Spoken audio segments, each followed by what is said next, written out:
আর কিছুদিন বাদ বন্ধুরা আমাদের মাঠে পুরোপুরি মোষ চড়ানো বন্ধ হয়ে যাবে। কারণটা শুনলে অনেকটাই অবাক হবে। সকাল সকাল চলে এলাম বন্ধুরা আমি আমাদের মোষের খাটালে। এই দুটো বাচ্চাকে খেতে দিতে হবে, তার আগে এই বাচ্চারা দেখছে দেখো আমার দিকে। সবার প্রথমে এই বড় বড় মোষের বাচ্চাটাকে আমি খাবার দিয়ে দিলাম। চলে গেলাম বন্ধুরা আমি ছোট দুটো বাচ্চার জন্য খাবার রেডি করতে বন্ধুরা।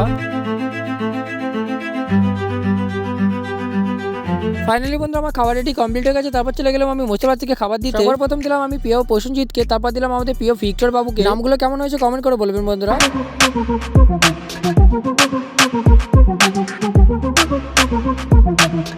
অলরেডি আমার খাবার দেওয়া কমপ্লিট হয়ে গেছে বন্ধুরা। কত সুন্দর খাচ্ছে দেখতে পাচ্ছ। মোষটা দেখতে পাচ্ছ বন্ধুরা আদর খেতে চাইছে। বন্ধুরা ওকে প্রতিদিন আমি খাবার দিই, এই জন্য আমাকে অনেকটাই ভালোবাসছে। সেটা সমস্ত জায়গা দেখতে পাচ্ছ বন্ধুরা, এটা রেলের জায়গা। সাইডে দেখতে পাচ্ছ রেলের কত সব মানুষের কাজ করছে বন্ধুরা। কারণ বন্ধুরা আমরা রেলের জায়গাতে থাকি। তারপর বন্ধুরা স্নান টান করে বেরিয়ে পড়লাম মোষ চড়ানোর জন্য। মানে বাবার আমি বন্ধুরা। আর এই সমস্ত মোষগুলোকে বন্ধুরা আমাদেরকে প্রতিদিন চড়াতে নিয়ে যেতে হয়। আর এই সাইডে প্রসেনজিতের মজা দেখো বন্ধুরা। আর এই সমস্ত মোষগুলোকে বন্ধুরা বাবাই চড়াতে নিয়ে যাবে, যেহেতু এখন পুরোপুরি মাঠ ফাঁকা হয়ে গেছে। বাবা একাই সামলে নিতে পারবে। আর মাঠে কত কত জল দেখতে পাচ্ছ বন্ধুরা। বন্ধুরা কিছুদিন বাদ ধান চাষ হবে পুরো বর্ষাকালের মতো। তখন আমাদের প্রচন্ড প্রবলেম হয়ে যাবে বন্ধুরা মোষ চড়ানোর জন্য।